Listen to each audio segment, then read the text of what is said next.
जय जय गुरुदेव, जय जय गुरुदेव, जय जय गुरुदेव, जय जय गुरुदेव, जय जय गुरुदेव, जय जय गुरुदेव, जय जय गुरुदेव, जय जय गुरुदेव। श्रीमद् करुणा सागर महाराज की जय, कैवल धाम की जय, श्री अविचलदास जी महाराज की जय।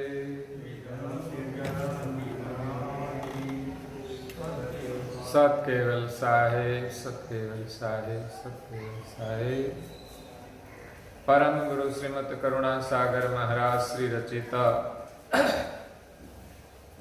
पंचम स्वसंवेद यानी पंचम सूक्ष्म वेद, निजपति परम प्रभाव स्कंद है चौथा और चौपाई नंबर है 69।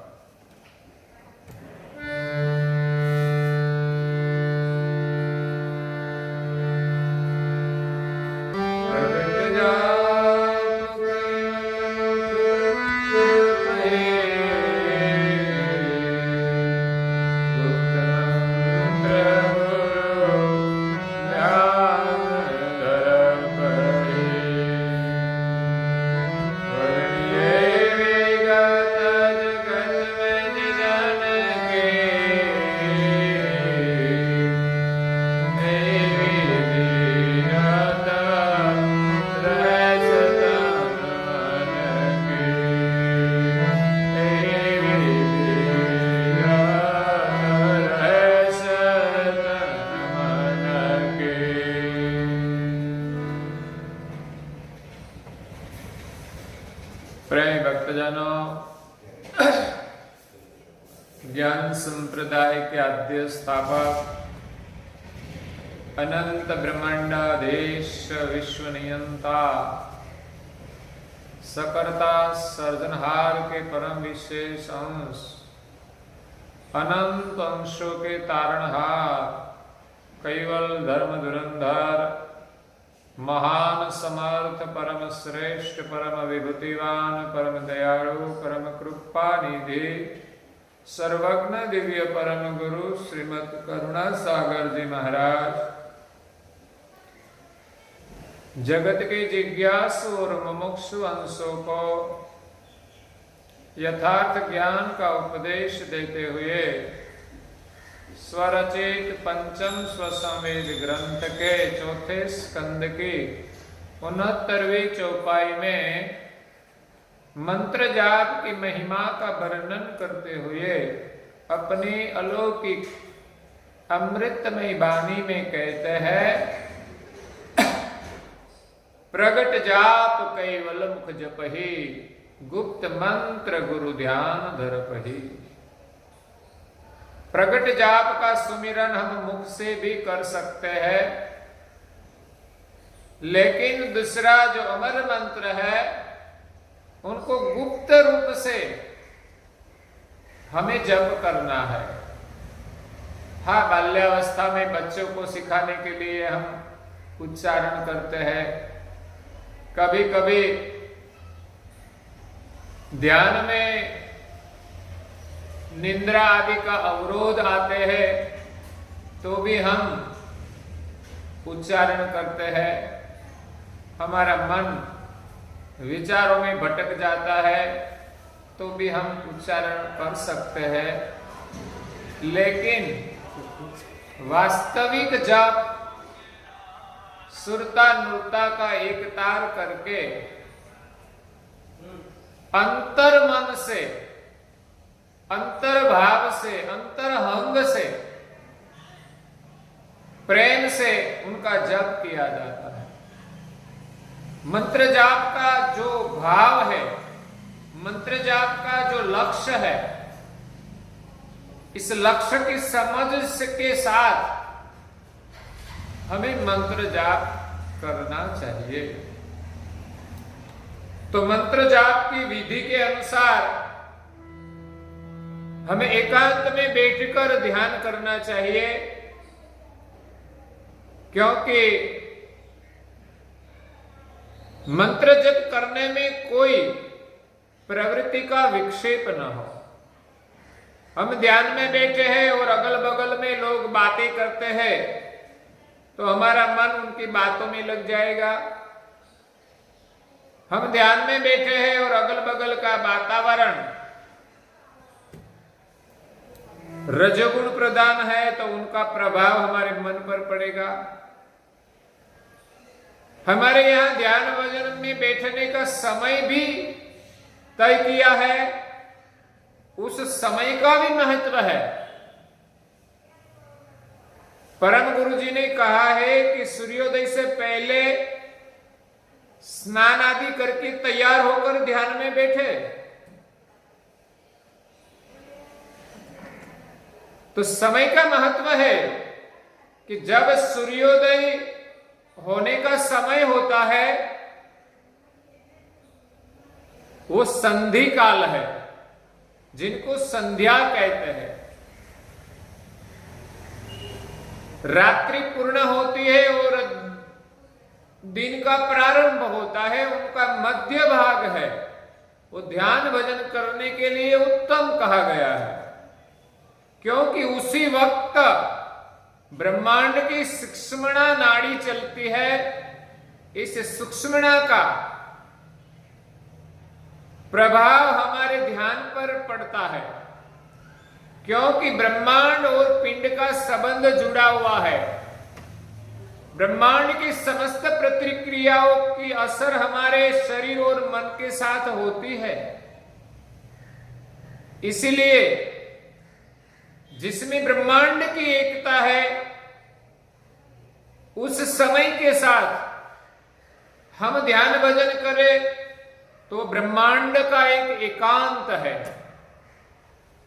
ब्रह्मांड में भी प्रकृति की प्रक्रिया चलती है और उनका प्रभाव हमारे मन पर, बुद्धि पर, विचार पर होता है। इसलिए ब्रह्मांड का भी एक एकांत होता है। जब सुषुम्ना नाड़ी चले तो ध्यान भजन के लिए सबसे अनुकूल है।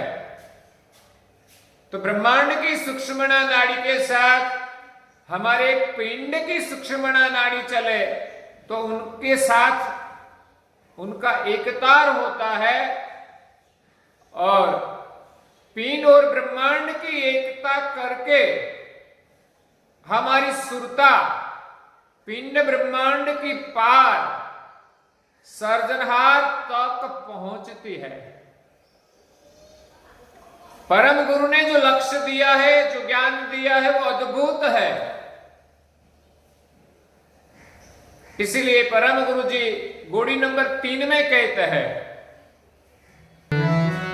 अद्भुत ज्ञान हमारा ओ संतो, अद्भुत ज्ञान हमारा कोई जाने जानहारा ओ संतो, अद्भुत ज्ञान हमारा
इस गोड़ी पद में परम गुरु जी ने अपने अद्भुत ज्ञान से सर्जनहार का भजन करने की साधना बताई है। हम उग्र तपस्या करें, आसन दृढ़ करके प्राण को सम करके, फिर भी सर्जनहार का लक्ष्य नहीं होता तो वहां तक नहीं पहुंच सकते। इसलिए परम गुरु जी कहते हैं कि समलित ब्रह्म चराचर व्यापक, समस्त ब्रह्मांड में ब्रह्म सचराचर में सम स्वरूप से व्यापक है। ओहंग सोहंग दोनों रहित दुग्धा, जिस ब्रह्म का अंश ओहंग और सोहंग दो प्राण है, जो ब्रह्मांड में भी चलता है और पिंड में भी चलता है। जिस प्रकार सर्जनहार ने सृष्टि चलाने के लिए इस प्राण का गठन किया है, तत्वों की रचना करके प्राण के अंदर तत्व जुड़े हैं, सम्मिलित किए हैं। इस तत्व के कारण ओहंग और सोहंग दो प्राण चलता है। ब्रह्मांड में भी इस तत्व काम करते हैं और पिंड के अनुसार पिंड में भी काम करते हैं। तो समस्त जो व्यापक ब्रह्म है, उनके अंश के रूप में ओहंग और सोहंग इस सृष्टि की क्रिया में कार्य कर रहे हैं। तो ये सोहंग ब्रह्म के अंश ओहंग सोहंग से सर्जनहार का पद भिन्न है, न्यारा है, उनके पर है। कई लोग सोहंग ब्रह्म को ही परमेश्वर मान लेते हैं और अपने को जानते नहीं, और अपने सजाति सर्जनहार को भी नहीं जानते। इस पिंड में जो ओहंग प्राण है, जिनको आत्मा कहते हैं, उनको खुद का स्वरूप मान लेते हैं कि हम ब्रह्म का अंश है। और परमात्मा सोहंग जो ब्रह्म है, उनका अंश जो सोहंग प्राण है, तो उनको ही परमेश्वर मानते हैं। वहां साधक की वृत्ति निर्मल तो होती है, लेकिन स्व का अनुभव नहीं है और कर्ता की प्राप्ति नहीं होती। इसे लक्ष्य भजन का वेद यही है कि हमें किसका भजन करना है।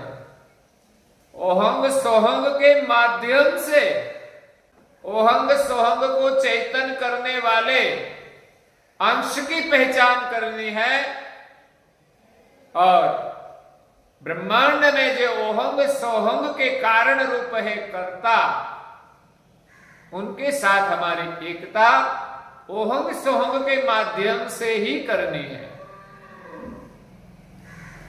तो इसी प्रकार दिव्य परम गुरु जी कहते हैं, ओहंग सोहंग दोनों रहित दुग्धा, निज परम पद न्यारा, पिंड ब्रह्मांड फोड़ी मम सुरता। पिंड के तत्व और ब्रह्मांड के जो तत्व है, इन सभी को तोड़कर हमारी सुरता को सोहंग ब्रह्म के कारण रूप ब्रह्म की पार जो सर्जनहार है, उनके साथ एकता करनी है।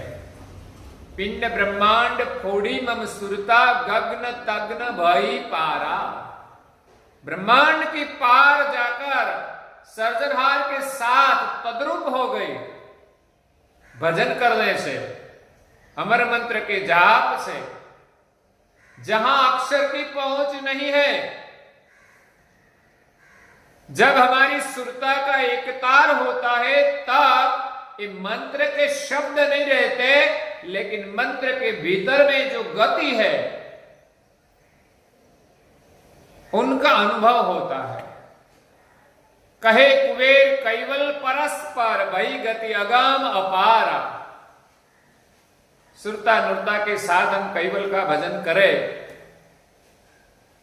सूक्ष्मणा नाड़ी के साथ, पिंड की और ब्रह्मांड की सूक्ष्मणा नाड़ी के साथ हम मंत्र जाप करें, तब पिंड और ब्रह्मांड की पार सर्जनहार के साथ हमारी सुरता अरस परस एक रूप हो जाती है।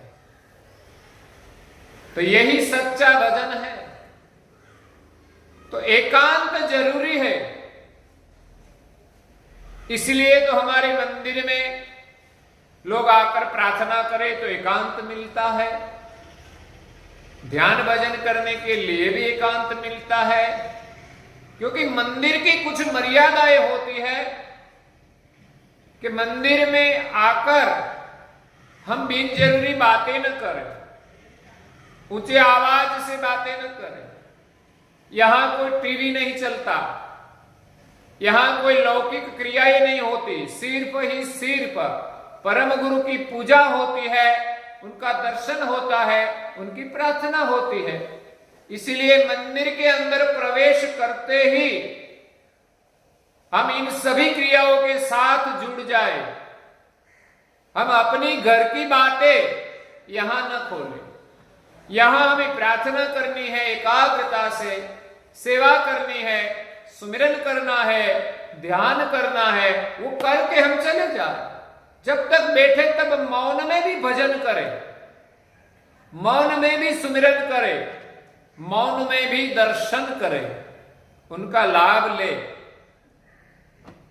तो ये एकांत का महत्व है।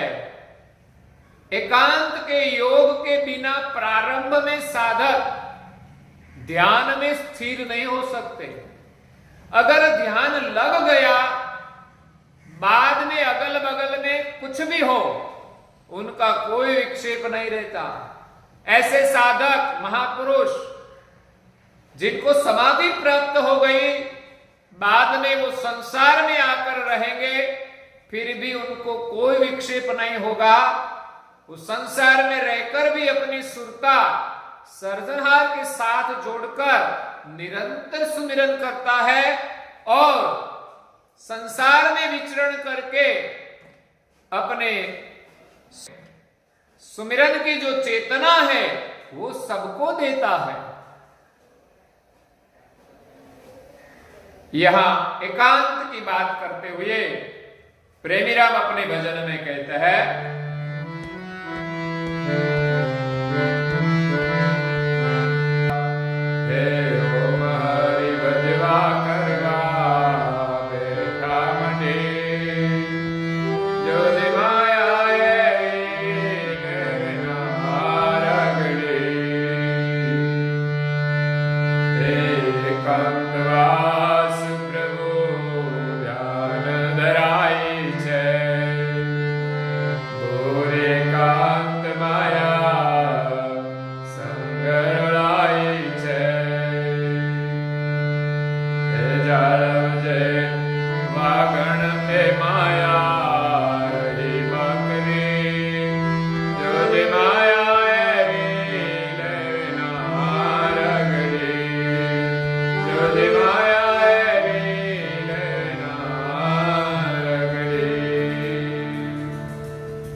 एकांतवास प्रभु ध्यान धराय छे।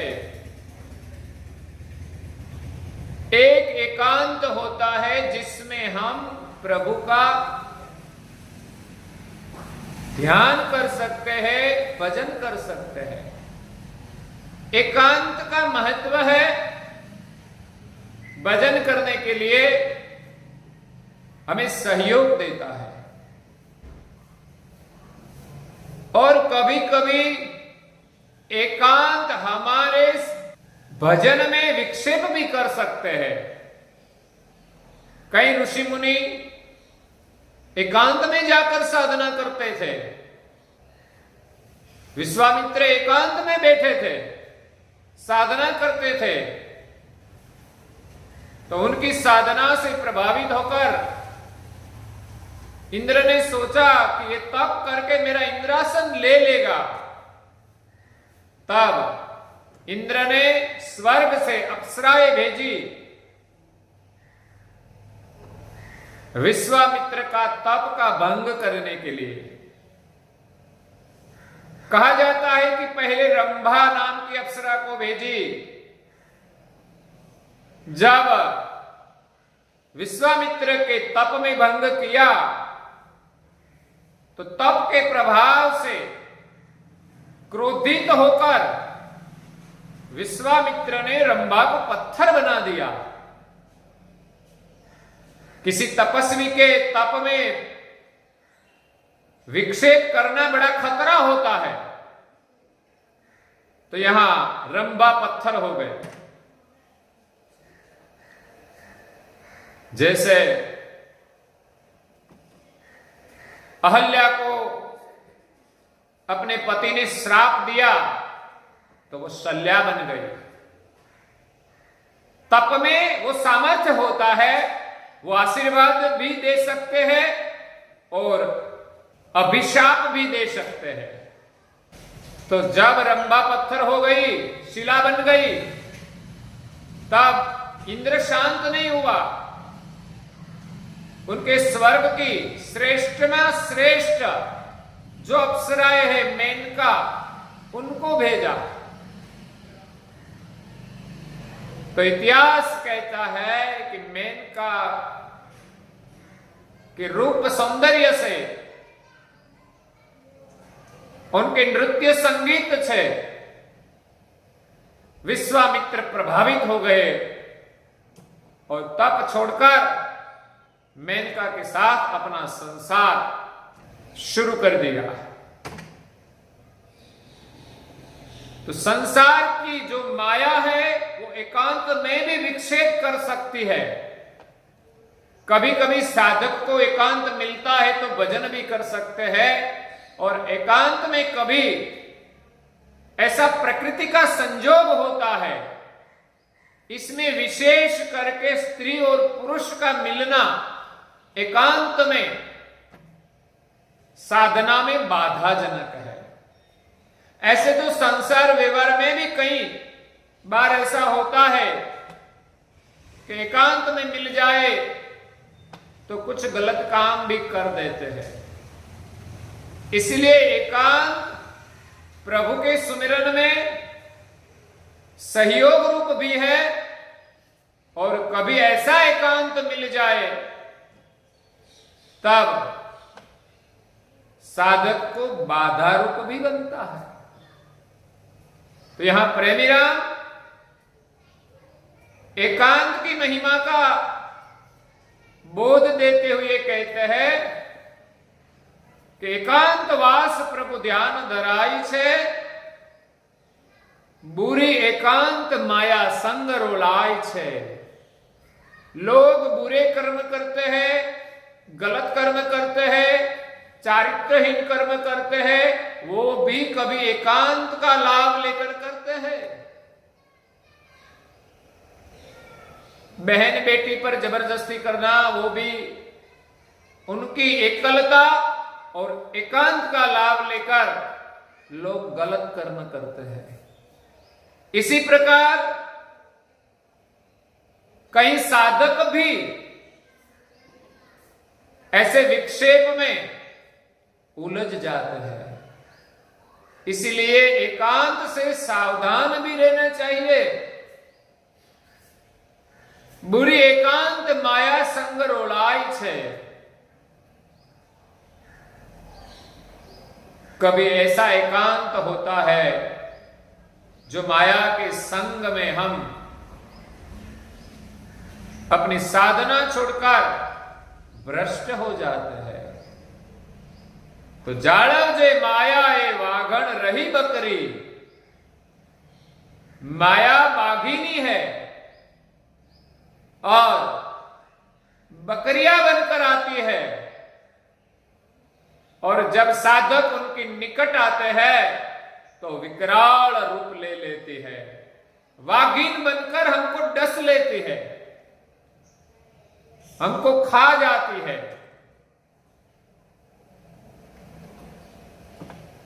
माया ऐसी डाकीनी, खायो सब संसार, एक न खायो कबीर, रहो राम आधार।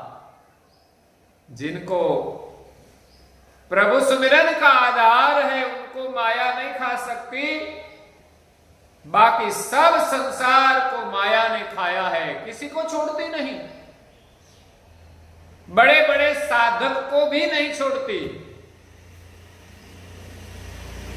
उनको भी माया अपने भिन्न भिन्न प्रकार के स्वरूप से प्रभावित करते हैं। अगर साधक में निराभिमानिता हो, समर्पितता हो, विनम्रता हो, निर्मलता हो, प्रभु की कृपा हो, सदगुरु की कृपा हो, तब ही साधक माया से बच सकते हैं। वरना कोई अकेला साधक कितना भी तपस्वी हो, फिर भी माया के सामने टिक नहीं सकता। इसीलिए सदगुरु की कृपा अनिवार्य है और हमारा सच्चे भजन की कमाई महत्व की है। सदगुरु मिल जाए लेकिन हमारे पास कुछ कमाई नहीं है तो भी हम माया से नहीं बच सकते। प्रभु भजन की, प्रभु सुमिरन की कमाई होनी चाहिए। इसलिए सदगुरु मिल जाए, हमें दीक्षा प्रदान करे, हमें मंत्र प्रदान करे, तो इस मंत्र में श्रद्धा रख के हमें भजन करना चाहिए।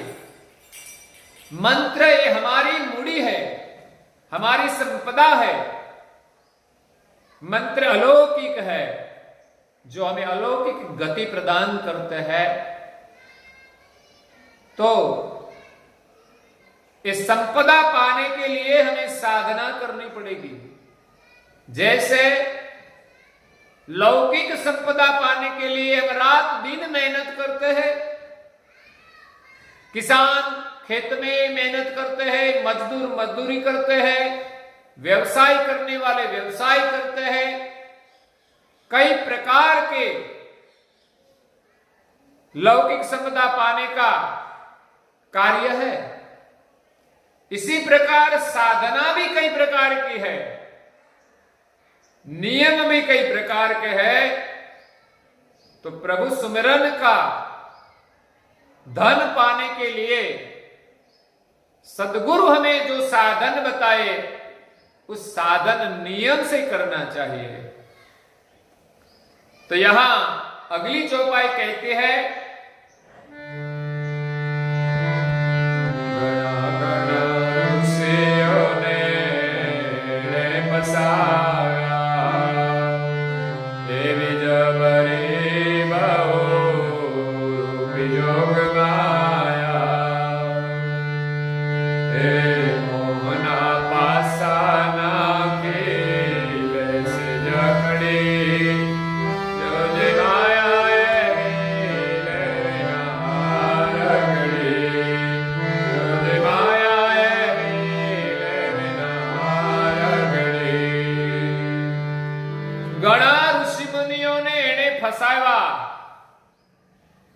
कहीं बड़े बड़े तपस्वियों को भी माया ने फंसाया है।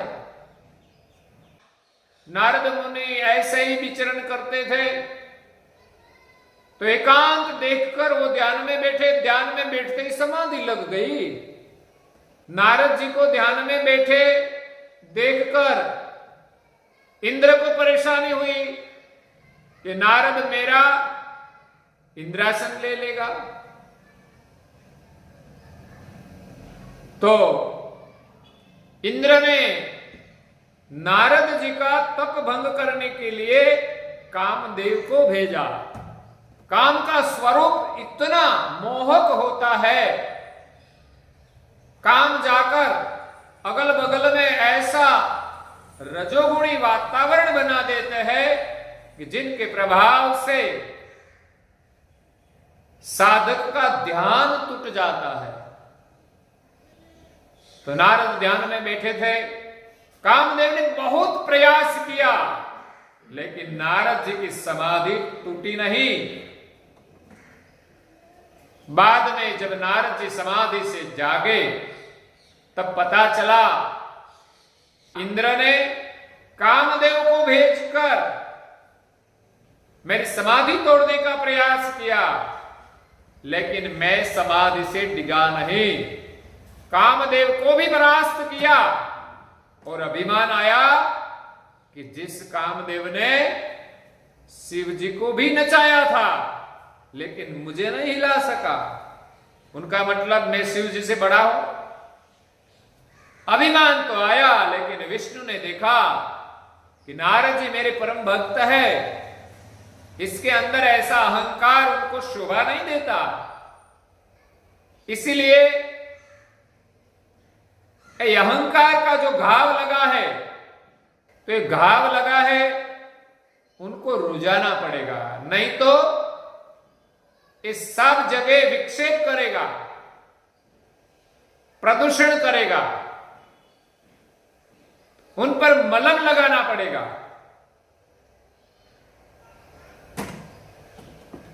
तो जब समाधि में से जागे तब नारद मुनि शिव जी के पास गए और अपनी बड़ाई करने लगे कि मैं तो समाधि में बैठा था, कामदेव आया लेकिन मेरी समाधि टूटी नहीं, और आप भिला रानी में मोहित हो गए थे। जब कामदेव भिला रानी का रूप लेकर महादेव जी के सामने आए तब महादेव जी की समाधि टूटी और भिला रानी में मोहित हो गए थे। इसलिए महादेव जी ने भी जाना कि नारद मुनि को अपनी समाधि का अहंकार है, इसलिए महादेव जी ने और कुछ नहीं कहा, लेकिन कहा कि आप यहां से वैकुंठ मत जाना। तो नारद जी को लगा कि महादेव जी को भी मेरी ईर्ष्या आती है कि मैंने ऐसा अच्छा काम किया है और वैकुंठ में जाऊं तो मेरी प्रशंसा होगी, इसलिए वो मना करते हैं कि वैकुंठ मत जाना। तो अहंकार तो था ही, तो वो ज्यादा मजबूत हुआ और नारद जी वैकुंठ की ओर ही चले। वहां विष्णु ने उनका आदर किया, उनके साथ चर्चा हुई। तब नारद मुनि ने अपनी समाधि का वर्णन किया। तो विष्णु ने सोचा कि अहंकार का जो दर्द है बढ़ गया है, उस पर दवाई लगानी चाहिए, अगर तो ऑपरेशन करना पड़ेगा। कभी कभी घाव बड़ा हो जाता है तो ऑपरेशन करके निकालना पड़ता है। छोटा मोटा अभिमान हो तो दवाई से काम हो जाता है, लेकिन अभिमान जब बड़ा हो जाता है तब नस्तर से काम लेना पड़ता है। तो विष्णु ने समझाया, लेकिन नारद मुनि समझे नहीं। तो ऑपरेशन करने के लिए विष्णु ने एक बड़ी माया रची। जब वैकुंठ से नारद मुनि विदा हुए तब पीछे से विष्णु ने एक मायावी नगर बनाया, जहां एक राजा था, उनकी एक युवान और सुंदर राजकुमारी थी, और उनका स्वयंवर का समय था। तो सब राजाएं भी वहां आए थे स्वयंवर में। तब नारद मुनि वहां से निकले, ये मायावी नगर में प्रवेश किया। तो ये नगर देखकर वो तो आश्चर्यचकित हो गया कि नगर तो मैंने पहली बार देखा, मैं तो पूरे ब्रह्मांड में घूमता हूं, तो नगर में प्रवेश किया और जब राजा के राजमहल के पास गए, राजभवन के अंदर गए तो पता चला कि यहां तो एक बड़ा उत्सव है, राजा की राजकुमारी का स्वयंवर है। नारद मुनि आते ही राजा ने उनका सत्कार किया, आसन पर बिठाए। राजा ने कहा कि मेरी बेटी का स्वयंवर है, आप उनकी भाग्य रेखा देखें कि उनके भाग्य में कैसा पति है। तो राजा ने अपनी राजकुमारी को बुलाया और कहा कि आपकी भाग्य रेखा नारद मुनि को दिखाए। तो राजकुमारी तो इतनी सुंदर थी, मनमोहक थी, उनको देखकर नारद मुनि उनके रूप के विलोकन में खो गए। इतनी सुंदर कन्या तो आज तक मैंने नहीं देखी। जब कन्या ने अपना हाथ मुनि के हाथ में रखा और मुनि को उनके हाथ का स्पर्श हुआ, तब उनके मन के स्पंदन बदल गए और उनकी भाग्य रेखा को देखकर कहा कि उनके भाग्य में जो स्वामी है वो 14 लोक का शासन करेंगे, ऐसा उनका पति है। तो इनका भाग्य देखकर नारद मुनि को भी इच्छा हो गई कि मैं भी इस स्वयंवर में आकर इस भाग्यवान स्त्री का पानी ग्रहण करूं।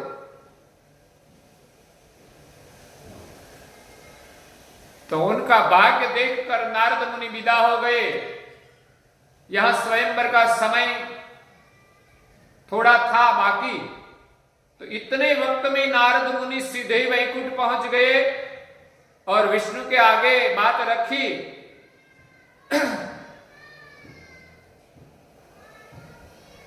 कि मुझे एक स्वयंवर में जाना है, आप मुझे हरि का रूप दे,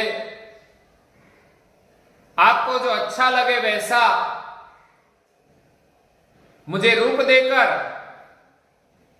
मेरा कार्य सफल करे। तो विष्णु ने तो पता ही था कि उसने तो माया बनाई थी, तो उसने कहा कि ठीक है, मैं आपको ऐसा रूप दूंगा कि इसमें आपका हित होगा, आपका कार्य सफल होगा। तो हरि का रूप मांगा, तो हरि का अर्थ ईश्वर भी होता है, हरि का अर्थ बंदर भी होता है। विष्णु ने सोचा कि अगर मैं अपना स्वरूप दूंगा तो नारद मुनि माया में पड़ जाएंगे, फंस जाएंगे, इसलिए उनका भला इसमें है। तो नारद मुनि को बंदर का रूप दिया। शरीर तो मनुष्य का था, लेकिन उनका चेहरा बंदर का बना दिया।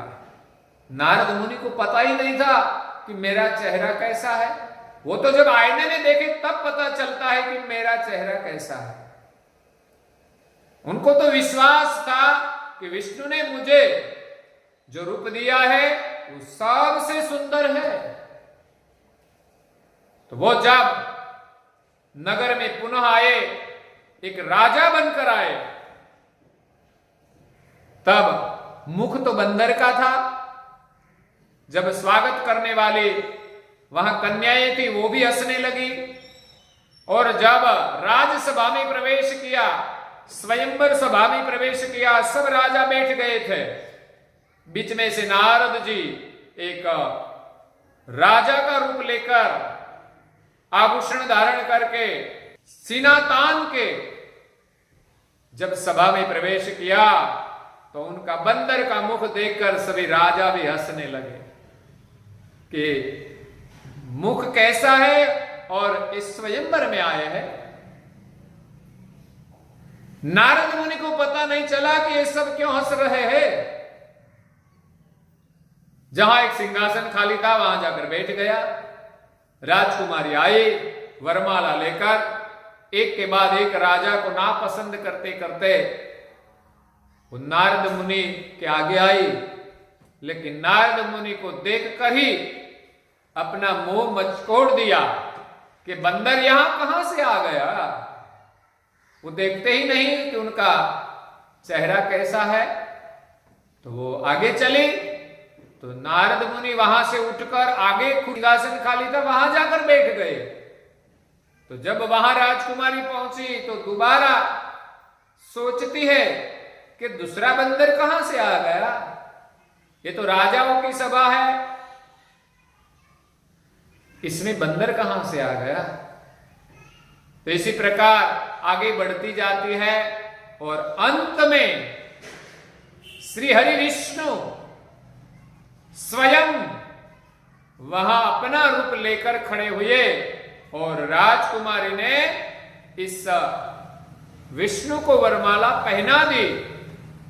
तब नारद मुनि को पता चला कि इसने ही कपट किया है, मुझे रूप देकर मुझे फंसाया और वो कन्या लेकर चली गई। तब नारद मुनि ने श्राप दे दिया कि आपको रामा अवतार में पत्नी के वियोग में रहना पड़ेगा, जुड़ना पड़ेगा और पत्नी का अपहरण होगा। उनको खोजने के लिए बंदर की सहायता लेनी पड़ेगी, क्योंकि आपने मुझे बंदर का रूप दे दिया। तो यहां मतलब थी कि नारद मुनि को ध्यान भजन करने से अभिमान हुआ, तो वो अभिमान एक बाधा थी। इसीलिए यहां चौपाई कहते हैं घना ऋषि मुनि एने फसाया। कई ऋषि मुनियों को माया ने फंसाया है, ऐसी जबरी बहुरूपी जोग माया। ये माया है वो बहुत बलवंत है, बहु प्रकार के रूप लेती है। वही जोग माया परमेश्वर की ओर किसी को जाने नहीं देती, लेकिन जिनके सिर पर गुरु की कृपा है वही वो माया को जीतकर आगे जा सकते हैं। आगे भी कुछ वर्णन इस भजन में किया है, वो हम कल सुनेंगे। और आज के प्रवचन को यहाँ विराम देते हैं। श्रीमद् करुणा सागर महाराज की, कैवल धाम की जय। श्री विचल दास जी महाराज की जय।